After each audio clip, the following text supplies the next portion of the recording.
ভূমিকম্প কি মানব সৃষ্ট না পুরোটাই প্রাকৃতিক ব্যাপার? আর ভূমিকম্প হলে করণীয় কি? কতটা ঝুঁকিতে আছে বাংলাদেশ? দুর্যোগ মোকাবেলায় সরকারি বেসরকারি পর্যায়ে আমাদের প্রস্তুতি কতটা? এসবেরই উত্তর খোঁজার চেষ্টা করেছেন সহকর্মী মনিরুল ইসলাম মিন্টু। ভূমিকম্প হচ্ছে ভূমির কম্পন।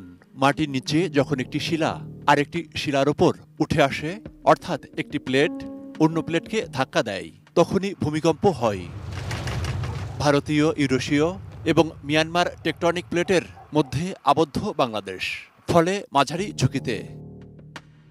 তবে বাস্তবতা হচ্ছে, বর্তমানে সুনামি, বন্যাসহ বিভিন্ন প্রাকৃতিক দুর্যোগের আগাম তথ্য জানার সুযোগ মিললেও ভূমিকম্পের পূর্বাভাস জানার কার্যকর পদ্ধতি এখনো আবিষ্কৃত হয়নি। অ্যান্টিব্যাকটেরিয়াল অ্যাডিটিভ যুক্ত সেরা ওয়াটার ট্যাঙ্ক বিশুদ্ধ পানিতে ব্যাকটেরিয়া জন্মাতে দেয় না। শিলারাশির ধারণ ক্ষমতা যখন এটা পার হয়ে যায়, তখন এই শক্তিটা বাইরে বের হয়ে গেলে ভূপৃষ্ঠের উপরে ঢেউয়ের মতো একটা কম্পন সৃষ্টি হয়, যেটা আমরা অনুভব করি। সেটাই হচ্ছে ভূমিকম্প। বিশেষজ্ঞদের মতে বাংলাদেশে কয়েকটি অঞ্চল ভূমিকম্পের জন্য বেশি ঝুঁকিপূর্ণ।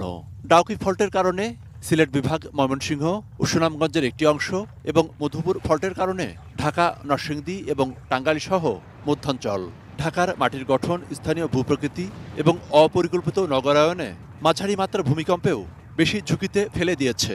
সিলেট, আমাদের নর্থ ইস্ট, এই অঞ্চলগুলোকে এখানে দেওয়া হয়েছে। বাংলাদেশের যে সেন্ট্রাল পার্ট, এটাকে আসলে মিডিয়াম রিস্ক জোন বলা হয়েছে। এখন এটাই আমাদের চিন্তার বিষয়। শীতলক্ষ্যা যে এই যে ফল্ট, এটা তো অ্যাক্টিভ এখন বোঝাই যাচ্ছে। অতীতেও কিন্তু কিছু আর্থকুয়েক এখানে হয়েছে গত কয়েক বছরে।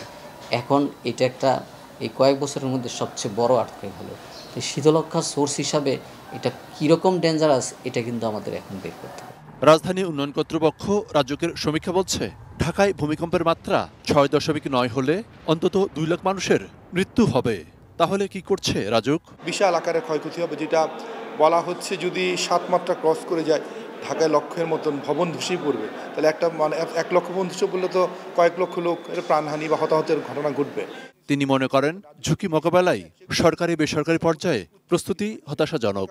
এটা বারবার আমাদের আলোচনায় আনাও দরকার যে নগরায়ন এবং ভূমিকম্পের ঝুঁকি দুটোকে একসাথে মিলে যদি আমরা নগরগুলো না সাজাই এবং বিল্ডিং তৈরি করার ক্ষেত্রে যদি স্ট্রাকচারাল যেই সক্ষমতা বৃদ্ধি না করি, তাহলে একটা বড় ক্যাটাস্ট্রফি অপেক্ষা করবে।